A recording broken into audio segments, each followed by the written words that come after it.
Ya llevan casi 20 horas de debate los diputados en una maratónica sesión que tuvo de todo. Y que la viste entera. Sí, prácticamente todo, la verdad es eso. Está muy bien.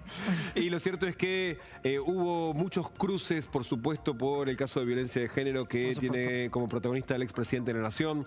También por la denuncia y el pedido de expulsión de los diputados del oficialismo que fueron a visitar a ex represores condenados por delito de lesa humanidad a Ezeiza, pero también varias medias sanciones, entre ellos, por ejemplo, la ampliación de la utilización de registro de datos genéticos que inicialmente se había creado para los que cometen delitos sexuales, ahora también para otros tipos de delitos. Y también una ley fundamental que el gobierno viene impulsando prácticamente desde que asumió, en este caso lleva el nombre de la ley Finocchiaro porque es el diputado que la impulsó, que es declarar a la educación como servicio esencial, lo que muchos sectores se quejan porque limitaría el derecho a huelga. Ese es el argumento en contra, pero obtuvo media sanción en diputados. Está en este momento Alan Zurita ahí en el Congreso, donde siguen tratando temas. Sí, vinculados también a la educación, ¿no? Con el presupuesto universitario. Alan, buen día.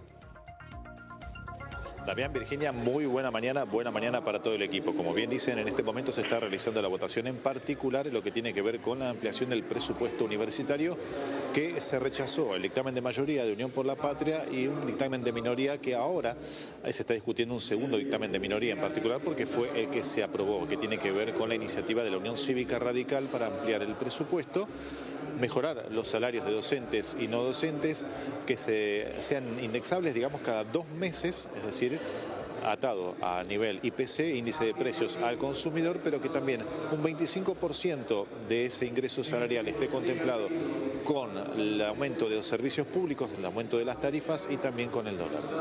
En este momento, bien decimos, se está realizando la votación en particular. Anteriormente, en la madrugada, se votó lo que también decían la ley Finocchiaro, que es garantizar de alguna manera la presencia del personal en las escuelas cuando se realiza una medida de fuerza, que esto va a ser progresivo. ¿A qué me refiero con esto?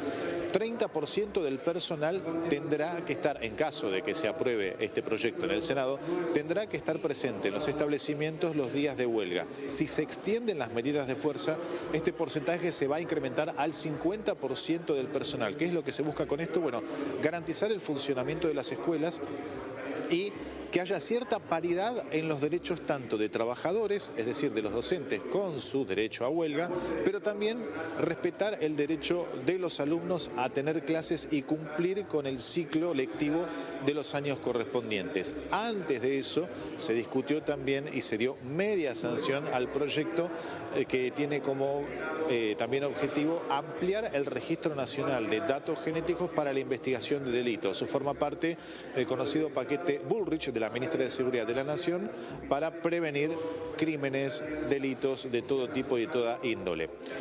Este debate se extendió ya, estamos cerca de las 24 horas, comenzó pasadas las 11 de la mañana, se hizo muy largo también por las cuestiones de privilegio, se habló de esta situación polémica de la visita de legisladores de La Libertad Avanza a detenidos represores que están en Ezeiza y por esa razón hubo algunos contrapuntos, hubo momentos álgidos en la discusión. Luego se comenzó a discutir el temario y ahora se espera que una vez que finalice esta votación en particular del segundo dictamen de minoría de la ampliación de presupuesto universitario, se debata sobre la posibilidad de declarar fraude a las elecciones venezolanas y también el control de armas. Todavía esto no se sabe si se va a hacer efectivo. ¿Por qué razón? Por lo extenso del debate. Hay diputados que se quedaron toda la madrugada aquí y que obviamente quieren ir a descansar y no se sabe en efecto si va a ocurrir esto o no. Pero estaba incluido dentro del temario, con lo cual estamos esperando a que finalice la votación en particular para saber si efectivamente se van a discutir estos dos temas. Por ahora, ningún diputado vino aquí para hablar con nosotros. En cuanto tengamos algunos de ellos, por supuesto, haremos el llamado para escucharlos y para ver qué es lo que tienen que decir al respecto. No solamente eso, sino también de los debates de coyuntura. Alberto Fernández, que fue que renunció a la presidencia del PJ, etcétera. Perfecto, Alan, por supuesto vamos a estar atentos a lo que siga ocurriendo allí en la Cámara de Diputados y si, como indicás, se mantiene el quórum para avanzar con el plan de labor que incluye, como decías, entre otros temas también el tema Venezuela. Y mencionaba recién a Alan que durante la tarde de ayer el primer tema que se empezó a debatir fue la ampliación de esta creación del Banco de Datos Genéticos para la Investigación de Delitos que se implementó durante la presidencia de Alberto Fernández, que estaba exclusivamente dirigido a delitos contra la, digamos, contra la integridad sexual y que ahora se busca ampliar a otro tipo de delitos, como ya ocurre en varias provincias, por ejemplo en la provincia de Mendoza, que se utilizó durante todo el debate como ejemplo, que permitió resolver cerca de 4.000 crímenes que no estaban contemplados inicialmente una vez que se creó el dato y empezaron a cruzar precisamente información genética que había sido obtenida en alguna escena del crimen con los datos que habían sido obtenidos de imputados, procesados o condenados dentro del sistema penitenciario de la provincia de Mendoza.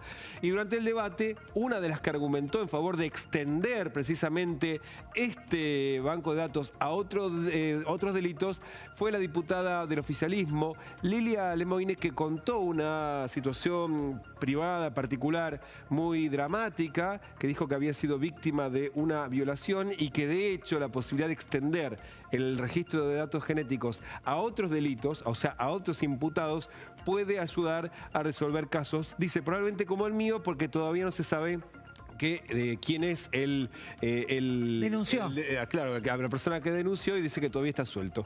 El momento en el que ella contaba su situación. Yo fui víctima de violación, golpeo, secuestro. Mi violador seguía libre y volvió varias veces a mi casa. Yo no lo conocía, estaba loco. La policía supuestamente nunca lo encontró. No sé qué pasó con la causa. Y cada vez que el registro de ADN de violadores no se implementaba, yo lloraba y me preguntaba por qué esta burocracia de mierda se pone del lado de los violadores y los asesinos, de las madres del dolor, de las víctimas, de los abusadores del poder, de la fuerza, del poder desde todos los estratos de la sociedad, no solamente la política o la fuerza física. Por eso es importante que el registro esté en manos de las fuerzas de seguridad, no solo para juzgar, sino para prevenir. El registro tiene que servir para prevenir, porque son reincidentes. Sálvennos la vida, aprueben el registro. Mañana discutimos la privacidad de los violadores. Mañana discutimos si es justo o no es justo. Porque hoy, de todos modos, un hombre puede ir preso por una falsa denuncia y no se hace nada al respecto. Los inocentes van a seguir siendo inocentes y los culpables van a ser culpables, pero la justicia, al menos, con esta ley, va a tener la posibilidad de salvar vidas. Bueno, sentida defensa, por supuesto, de este proyecto. Hay que decir que era algo que se desconocía absolutamente respecto de la diputada, que suele tener un muy alto perfil, una de las espadas, si se quiere, o voceras de La Libertad Avanza, particularmente en los temas legislativos. Y también dijo que con todo este tema lo había llevado junto a su madre a la televisión, que era un tema del que se hablaba y que mucha gente se burlaba de ella, cuando ella de hecho tenía 18 o 20 años. Lo relató el mismo recinto y en ese momento ella decía, y ahora se siguen burlando de mí. O sea, ella advertía que había diputados en el recinto que se estaban burlando. Bueno, en ese momento puntual no se vio, no pudimos advertir si había burlas o no.